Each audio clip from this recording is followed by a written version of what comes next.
ध्वनिर्वर्णा पदं वाक्यमित्यास्पदचतुष्टयम् यस्याः सूक्ष्मादिभेदे वाग्देवीं तामुपास्महे। मध्य प्रदेश भोज मुक्त विश्वविद्यालय के तकनीकी विभाग का इलेक्ट्रॉनिक माध्यम निर्माण और शोध केंद्र EMPRC प्रस्तुत करता है हिंदी साहित्य विषय पर आधारित ध्वनि कार्यक्रम हिंदी काव्य की प्रमुख प्रवृत्तियां और कवि, छायावाद और प्रगतिवाद। ये कार्यक्रम BA द्वितीय वर्ष के विद्यार्थियों के लिए हिंदी साहित्य विषय के द्वितीय प्रश्न पत्र हिंदी भाषा साहित्य का इतिहास और काव्यांग विवेचन की चौथी इकाई पर आधारित है। कार्यक्रम की विषय विशेषज्ञ हैं डॉक्टर अंजलि सिंह। आप हिंदी विषय की प्राध्यापक हैं। इस कार्यक्रम का ध्वनि अंकन, संपादन और प्रस्तुतिकरण किया है अमर बहादुर यादव ने। तो साथियों, आइए सुनते हैं ध्वनि कार्यक्रम हिंदी काव्य की प्रमुख प्रवृत्तियां और कवि, छायावाद और प्रगतिवाद।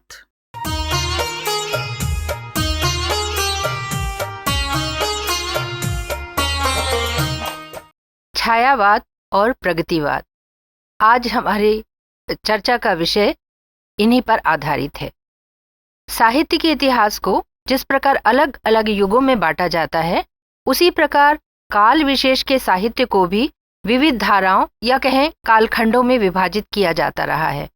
आचार्य शुक्ल ने आधुनिक कविता के तृतीय उत्थान की सीमा का प्रारंभ 1918 से और अंत 1938 तक माना है। आचार्य शुक्ल ने 1918 को छायावाद की आरंभिक सीमा इसलिए मानी क्योंकि छायावादी पद्धति की रचनाएं इसके आसपास प्रकाशित होने लगी थीं। निराला की जूही की कली के अलावा पंत की पल्लव की कुछ कविताओं की रचना भी 1920 के आसपास ही हुई थी। 1918 से 1938 तक 20 सालों में विपुल राशि में काव्य सृजन हुआ। एक और प्रसाद, पंत, निराला, महादेवी आदि कवि हुए जिनका प्रधान लक्ष्य साहित्य साधना था। तो दूसरी ओर माखनलाल चतुर्वेदी, रामनरेश त्रिपाठी, बालकृष्ण शर्मा नवीन जैसे रचनाकार भी हुए जो अपने युग के आंदोलनों में सक्रिय होने के साथ ही काव्य रचना भी करते थे। ब्रज भाषा में भी कुछ काव्य सृजन हुआ। इसके अतिरिक्त हरिवंश राय बच्चन, नरेंद्र शर्मा और रामेश्वर शुक्ल अंचल की अनेक रचनाएं भी इसी समय लिखी गई, जिसमें प्रणय की लौकिकता और मानसल अनुभूति का स्वर प्रमुख रहा है। रचनाकाल की दृष्टि से यह युग बहुत समृद्ध रहा। यद्यपि इसमें छायावादी पद्धति की रचनाएं कम हैं, फिर भी इसे छायावादी काव्य क्यों कहा गया? इसके 3 कारण हो सकते हैं। पहला, अनुभूति की तीव्रता, सूक्ष्मता और उत्कृष्ट श्रेणी का अभिव्यंजना कौशल। दूसरी बात कहें तो प्राचीन भारतीय परंपरा के जीवंत तत्वों का समावेश। और तीसरी बात, इसमें अपने युगीन जीवन की समग्रता और उच्च आदर्शों की अभिव्यक्ति है। इसलिए इस काल को छायावाद नाम देना ही सही लगा। व्यापक दृष्टि से देखें तो छायावाद युग भारत के अस्मिता की खोज का युग है। युगीन कवियों की भारतीय जीवन के विकास में बहुत महत्वपूर्ण भूमिका रही है। इस युग के कवियों ने द्विवेदी युगीन इतिवृत्तात्मकता के विरुद्ध सूक्ष्म भावनाओं की प्रतिष्ठा की। तत्कालीन रूढ़ियों और ईसाई धर्म प्रचारकों के आक्षेपों के विरुद्ध अतीत भारत के प्राणवान मूल्यों की प्रतिष्ठा की। आर्थिक राजनीतिक दासता के विरुद्ध स्वाधीनता, केवल राष्ट्रीय ही नहीं बल्कि मानव मात्र की स्वाधीनता के मूल्य की प्रतिष्ठा की। इस युग के राष्ट्रीय सांस्कृतिक काव्य में 2 भावनाएं पूरी शक्ति के साथ व्यक्त हुई हैं। एक और कवियों ने देश की आंतरिक विषमताओं को दूर करने का आह्वान किया और दूसरी ओर स्वतंत्रता संग्राम में सम्मिलित होने की प्रेरणा भी दी। माखनलाल चतुर्वेदी या रामनरेश त्रिपाठी हों या बालकृष्ण शर्मा नवीन या सुभद्रा कुमारी चौहान, इन्होंने न केवल राष्ट्र प्रेम जागृत करने का प्रयास किया बल्कि स्वाधीनता संग्राम में स्वयं हिस्सा लिया। यही कारण है कि उनकी देश प्रेम की कविताओं में अनुभूति की सच्चाई और आवेश है। कैदी और कोकिला में चतुर्वेदी जी की अनुभूति उच्चतर और लोक सामान्य भावभूमि के स्तर पर व्यक्त हुई है। क्या देख न सकती जंजीरों का गहना, हथकड़ियां क्यों, यह ब्रिटिश राज्य का गहना, कोल्हू का चरमचू, जीवन की तान, मिट्टी पर लिखे उंगलियों के क्या गान, हूँ मोट खींचता लगा पेट पर जुआं, खाली करता हूँ ब्रिटिश अकड़ का कुआं। इस काल में देश के सर्वमान्य नेता महात्मा गांधी थे, इसलिए स्वाभाविक है कि कविताओं में गांधी दर्शन का प्रभाव दिखाई देगा।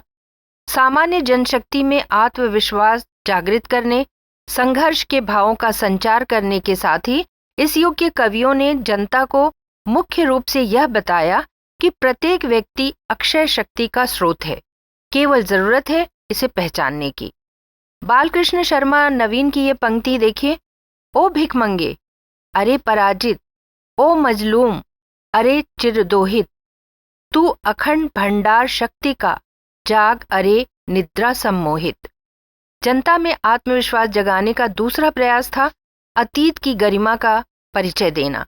राष्ट्रीय कवियों ने प्राचीन युग पुरुषों के चरित्रों के उदाहरण देकर जनता में विश्वास और आस्था पैदा करने का प्रयास किया। सिया राम शरण गुप्त ने बापू कविता में लिखा है, प्राप्त इसे दूर के अतल से, सत्य हरिश्चंद्र की अटलता, लब्ध इसे तारा ग्रह मंडल से, श्री प्रहलाद की अनंत भक्ति समुज्ज्वलता। निराला ने भी अपनी दिल्ली कविता में कुछ इसी प्रकार के भावों को प्रकट किया है। क्या यह वही देश है, भीमार्जुन आदि का कीर्ति क्षेत्र, चिर कुमार भीष्म की पताका ब्रह्मचर्य दीप्त, उड़ती है आज भी जहाँ के वायुमंडल में, उज्ज्वल, अधीर और चिरनवीन। श्री मुख से कृष्ण के सुना था जहाँ भारत ने गीता गीत सहनाद, मर्मवाणी जीवन संग्राम की, सार्थक समन्वय ज्ञान कर्म भक्ति योग का। जीवंत अतीत के शाश्वत मूल्यों की प्रतिष्ठा करने के अतिरिक्त इस युग की आवश्यकता के अनुरूप दीन दुखियों की सेवा और उनके कल्याण के प्रयत्न, दलित शोषित वर्ग के उद्धार की साधना भी इस काल के काव्यधारा में दिखाई देती है। आध्यात्मिकता और सामाजिकता का समन्वय ही जीवन की समग्रता है। राम नरेश त्रिपाठी ने इसका बहुत अच्छा चित्रण किया है।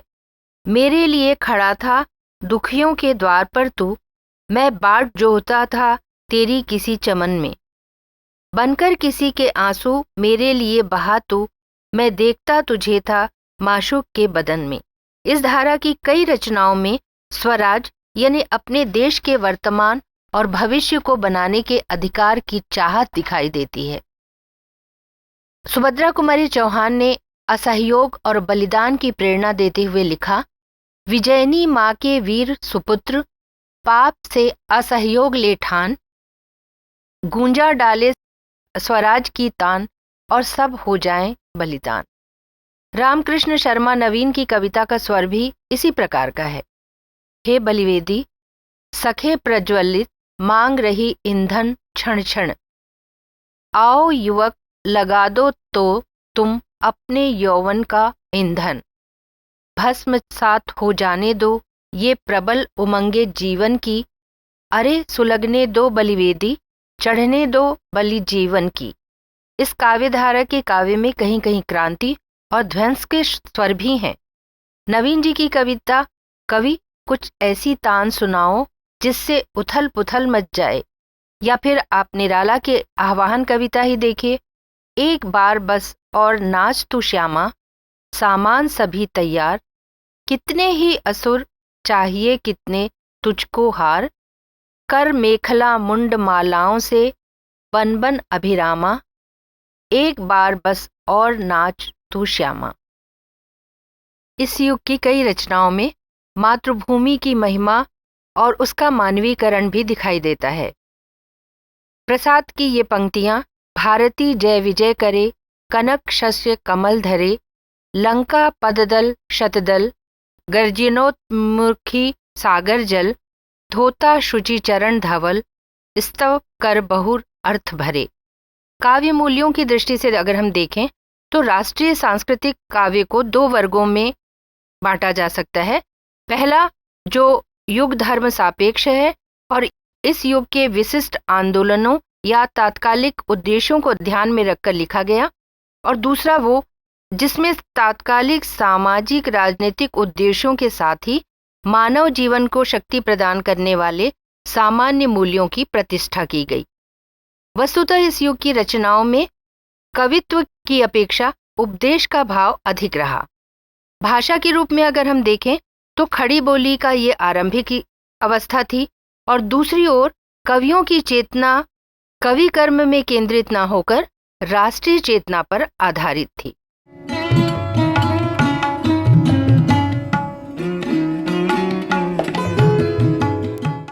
अब आगे बात करेंगे छायावाद के विषय में। छायावाद शब्द के अर्थ को लेकर आलोचकों में काफी विवाद रहा। शुक्ल जी ने इसका संबंध अंग्रेजी के शब्द फैंटेमेस्टा से जोड़ा, लेकिन प्रसाद जी इसे मोती सी तरलता से संबद्ध करते हैं। छायावाद का अर्थ निर्धारित करते हुए आचार्य शुक्ल ने इसे सीमित अर्थ में एक शैली विशेष माना तथा उन्होंने रहस्यवाद को भी इसमें समाविष्ट कर दिया। छायावाद और रहस्यवाद भाषा शैली की समानता अवश्य है, किंतु विषय वस्तु की दृष्टि से दोनों में पर्याप्त अंतर है। रहस्यवादी भावना का आलंबन निराकार ब्रह्म है, वहीं छायावाद का विषय लौकिक है। छायावादी काव्य की अभिव्यंजना पद्धति नवीनता और ताजगी लिए हुए है। भाषा का विकास अनेक रूपों में दिखाई देता है। द्विवेदी युगीन काव्य की बहुमुखी था, इसलिए स्थूलता और वर्णनात्मकता उसमें अधिक थी। छायावादी काव्य में जीवन की सूक्ष्म स्थितियों का आकार मिला, इसलिए उसकी भाषा में उपचार वक्रता है, जो मानवीकरण के रूप में भी कहीं कहीं दिखाई देती है। छायावादी कविता की भाषा अधिक मौलिक और विलक्षण है। अभिव्यंजना की दृष्टि से भी अगर देखें तो इसमें अर्थ गांभीर्य का उत्कर्ष है। महादेवी वर्मा की दीप शिखा की ये पंक्तियों पर आप ध्यान दें। छर चुके तारक कुसुम जब, रश्मियों के रजत पल्लव, संधि में आलोक तम की, क्या नहीं नभ जानता तब, पार से अज्ञात वासंती, दिवस रथ चल चुका है। छायावादी काव्य में अनुभूति की प्रधानता के कारण ही इसे एक सूक्ष्म स्थूल के प्रति सूक्ष्म का विद्रोह माना गया। छायावादी कविता अपनी आरंभिक अवस्था में व्यक्तिनिष्ठ, अनुभूति प्राण और सौंदर्यमय रही है, किंतु बाद में जब कवियों की दृष्टि जीवन के अन्य प्रसंगों की ओर गई तो कवि व्यक्तिनिष्ठ सीमा से बाहर निकले, किंतु अनुभूति के तथा सौंदर्य की कल्पनामयी अभिव्यक्ति के स्तर पर अलंकृत अधिक रहे। प्रसाद की प्रलय की छाया, निराला की राम की शक्ति पूजा और पंत की परिवर्तन आदि इसके अच्छे उदाहरण हैं। इसमें संदेह नहीं कि छायावादी भावबोध, स्वानुभूति और सौंदर्य प्रधान कल्पना से भी आगे, मन के स्तर से भी आगे, आत्मलोक तक का सफर तय करती है। प्रसाद में शैव दर्शन है तो निराला अद्वैत और भक्ति साधना करते हैं। पंत की काव्य दृष्टि सृष्टि में व्याप्त मूल अक्षर सत्य का उद्घाटन करती है, तो महादेवी निराकार प्रिय को अपने काव्य में उकेरती हैं। आध्यात्मिक सत्य को स्वीकार करते हुए लौकिक यथार्थ की स्वीकृति छायावादी काव्य की महत्वपूर्ण उपलब्धि कही जा सकती है। साथ ही यह काव्य निराशा और अकर्मण्यता की जगह आशा, आत्मविश्वास और कर्मवाद का संदेश है। छायावाद काव्य अत्यंत समृद्ध है। एक ओर उसमें गीतों और मुक्त छंदों की कविताओं की अधिकता है, तो दूसरी ओर आंसू एवं तुलसीदास जैसे खंड काव्य हैं, तो कामायनी जैसा महाकाव्य भी, जो छायावादी संवेदना को अपनी समग्रता में प्रकट करता है। प्रसाद, निराला और पंत ने लंबी कविताएं भी लिखी हैं, जिन्हें काव्य रूप की दृष्टि से किसी परंपरागत ढांचे में तो हम नहीं ढाल सकते, लेकिन अभिव्यंजना की सांकेतिकता और वक्रता की भी छायावाद की अन्य विशेषताओं के रूप में देख सकते हैं।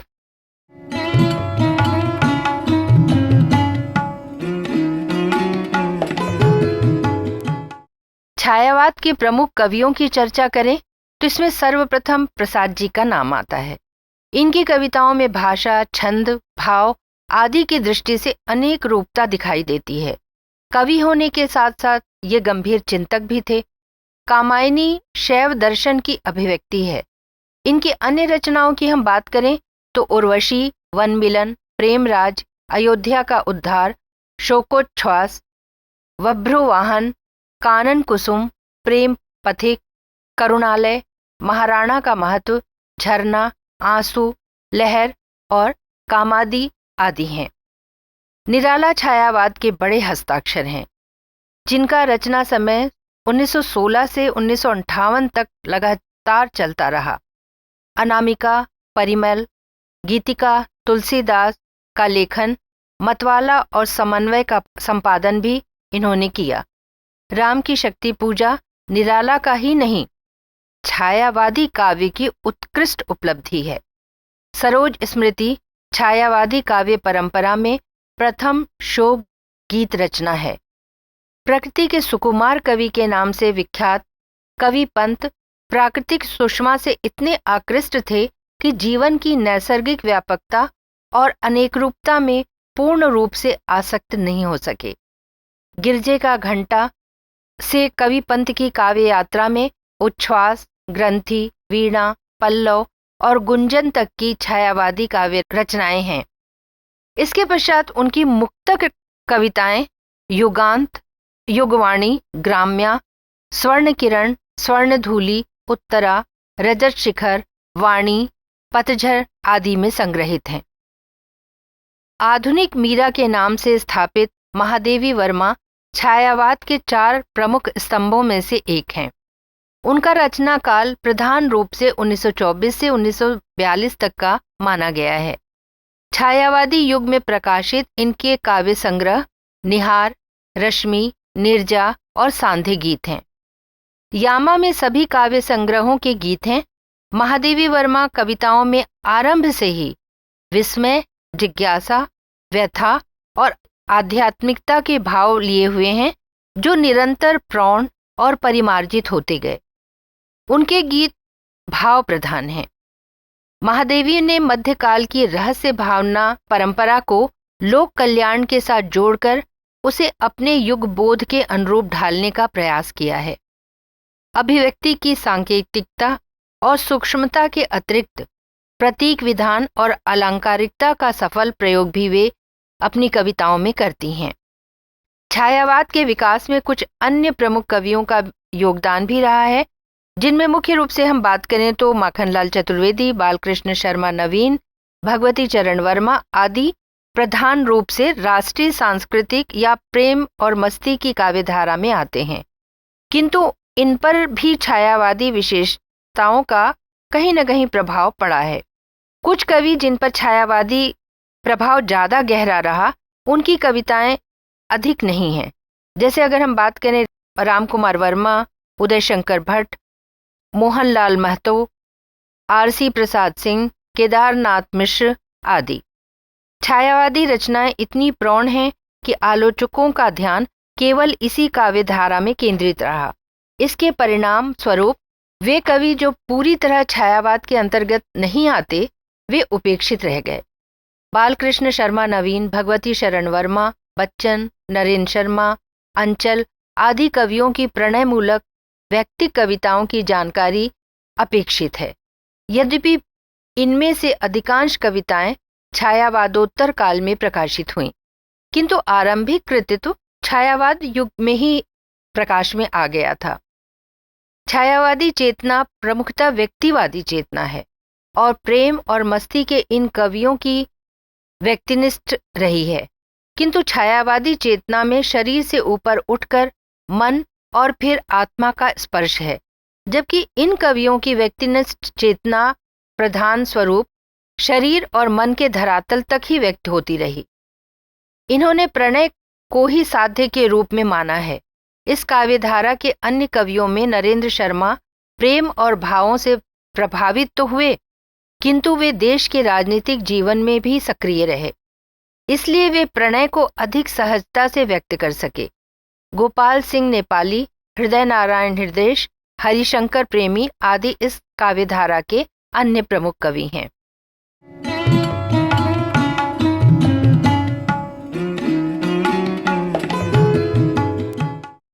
छायावाद पर हमारी चर्चा के बाद अब हम बात करेंगे प्रगतिवाद की।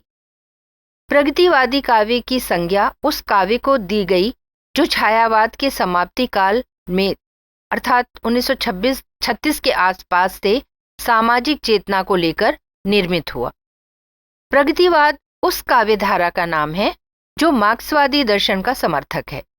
प्रगतिवादी काव्य के उद्भव विकास में राष्ट्रीय अंतर्राष्ट्रीय परिस्थितियों के अतिरिक्त जीवन शून्य होती व्यक्तिवादी छायावादी काव्य की प्रतिक्रिया भी थी। रूस और अन्य पश्चिमी देशों में उभरते साम्यवाद के सिद्धांतों ने पूरी दुनिया को प्रभावित किया और देश में भी 1935 के आसपास साम्यवादी आंदोलन प्रारंभ हो गए थे। 1936 में सज्जाद ज़हीर और मुल्कराज आनंद के प्रयत्नों से भारत में इसका पहला अधिवेशन प्रेमचंद के नेतृत्व में लखनऊ में संपन्न हुआ। प्रगतिवाद रचना और आलोचना के क्षेत्र में एक नई दृष्टिकोण को लेकर आया। सामाजिक यथार्थ की अभिव्यक्ति को ही रचना का उद्देश्य माना गया। इसमें नवीन जीवंत शक्तियां पुरानी शक्तियों को नष्ट करके नवीन जन मंगलकारी समाज की स्थापना का प्रयत्न था। ऐसा साहित्य अपने युग की वास्तविकता का सच्चा प्रतिनिधि है और भावी युग के लिए प्रेरणा का स्रोत भी। यह साहित्य अनिवार्य रूप से किसान और मजदूरों के संघर्ष को रूपायित कर उसे बल प्रदान करता है तथा पूंजीवादी शक्तियों की शोषक, स्वार्थी, स्वकेंद्रित, जर्जर, विसंगतिमय प्रवृत्तियों पर चोट भी करता है। प्रगतिवाद ने सौंदर्य को नए दृष्टिकोण से देखा। वह वर्तमान जनजीवन में सौंदर्य खोजता है। संघर्ष भागकर किसी अतीत लोक या कल्पना लोक के स्थान पर कवि उसे नए उठते समाज में ढूंढता है। प्रगतिवाद साहित्य को उद्देश्यपूर्ण मानता है। प्रगतिवादी कवि का मानना है कि बिना उद्देश्य के साहित्य रचना संभव नहीं है। प्रगतिवाद का उद्देश्य सामाजिक यथार्थ है। यहाँ पर हम इस पर भी गौर करें कि प्रगतिवाद में महत्वपूर्ण ये है कि सिद्धांत के स्तर पर मार्क्सवादी दर्शन के विचारकों ने व्यवहार में ये देखा कि अधिकांश प्रगतिवादी साहित्य प्रचार बनकर न रह जाए।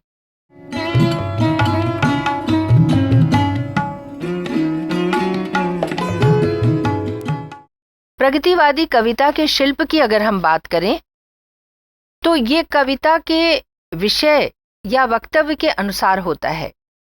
प्रगतिवादी कविता चूंकि सामाजिक जीवन की वास्तविकता को लेकर चली, जनता तक पहुंचना इसका लक्ष्य रहा और जनता की बात कहना उसका प्रमुख उद्देश्य था। इसलिए यह छायावाद की रेशमी परिधान धारित सूक्ष्म भाषा को छोड़कर सुस्पष्ट, सामान्य, प्रचलित भाषा को लेकर चली। प्रतीक, बिंब, शब्द, मुहावरे सभी जनजीवन से लिए गए। लेकिन यह भी उल्लेखनीय है कि प्रगतिवादी भाषा शैली की यह स्पष्टवादिता, अतिवादिता, सपाट अमिधात्मक भाषा से सांकेतिकता और चित्रात्मकता समाप्त हो गई और वहां पर उपदेश हावी हो गया। काव्य का कलात्मक सौंदर्य गुम हो गया और बाद में इसीलिए शायद प्रगतिवादी कवियों ने इन त्रुटियों को दूर करने का प्रयास भी किया। प्रगतिवादी काव्य चर्चा में ये देखना भी बहुत जरूरी है कि अपनी सीमाओं के बावजूद हिंदी काव्यधारा के विकास में यह एक महत्वपूर्ण चरण है। उसने साहित्य को व्यक्तिवादी यथार्थ के बंद कमरे से निकालकर जनजीवन के बीच प्रवाहित किया। निराला, पंत, केदारनाथ अग्रवाल, रामविलास शर्मा, नागार्जुन, शिवमंगल सिंह सुमन, त्रिलोचन और मुक्तिबोध इस धारा के प्रमुख हस्ताक्षर हैं। सबसे पहले अगर हम निराला की बात करें तो प्रगतिवादी कविताओं में छंद, भाषा और भावभूमि पर आधारित कविताओं में कुकुरमुत्ता, गर्म पकौड़ी, प्रेम संगीत, रानी और कानी, खजोहरा, मास्को, डायलॉग्स, स्फटिक शिला और नए पत्ते आदि इस प्रकार की रचनाएं हैं। 1936 में युगांत की घोषणा कर पंत ने 1939 में युगवाणी और 1940 में ग्राम्या की रचना की। इसलिए वे मार्क्सवाद के भौतिक दर्शन और जनजीवन के सत्यों की ओर उन्मुख हुए। उन्होंने मार्क्सवादी दृष्टि के आलोक में गांव के जीवन की विविध यथार्थ छवियों का सुंदर चित्रण किया, लेकिन पंत ग्राम्य जीवन का रंग रूप तो पकड़ पाए, लेकिन ग्राम की आत्मा तक वे नहीं पहुंच सके। पंत मार्क्सवाद के भौतिकवाद से संतुष्ट नहीं है, क्योंकि उन्हें लगा कि मार्क्सवाद एकांकी है। केदारनाथ अग्रवाल इस वर्ग के एक सशक्त हस्ताक्षर हैं। इन्होंने उद्बोधन प्रधान कविताएं अधिक लिखी हैं।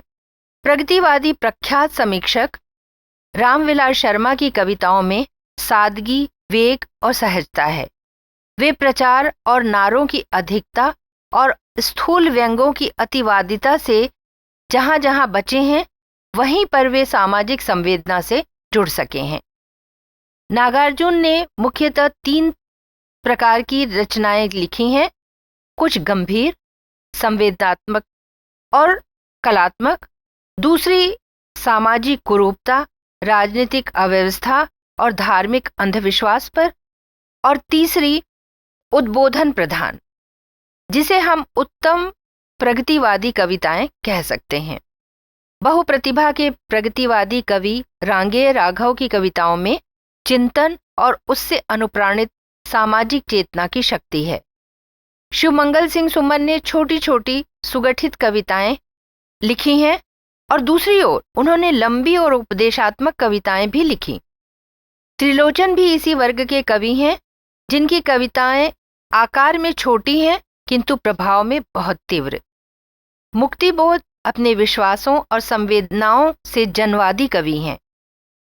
इन कवियों के अतिरिक्त अज्ञेय, भारत भूषण अग्रवाल, भवानी प्रसाद मिश्र, नरेश मेहता, शमशेर बहादुर सिंह, धर्मवीर भारती आदि भी प्रगतिवाद के किसी न किसी रूप में दिखाई देते हैं, किंतु मूलतः इन्हें प्रगतिवादी साहित्य के अंतर्गत इनके साहित्य को हम नहीं रख पाएंगे। निष्कर्षतः हम कह सकते हैं कि सामाजिक जीवन की समस्याओं, विसंगतियों, प्रश्नों को जोड़कर काव्य सृजन की समूची काव्यधारा में प्रगतिवाद एक महत्वपूर्ण भूमिका अदा करता है। किंतु यह दृष्टि मूर्त दृष्टि है, लेकिन वह अनुभव से उपजी नहीं, बल्कि किताबों की उपज भी है। शायद यही कारण है कि प्रगतिशील कविता को प्रायः प्रभावहीन नारा बनाकर छोड़ दिया गया। श्रोताओं, इस विवेचन को हम यहीं रोकते हैं और अगले व्याख्यान में हम पुनः मिलेंगे। धन्यवाद।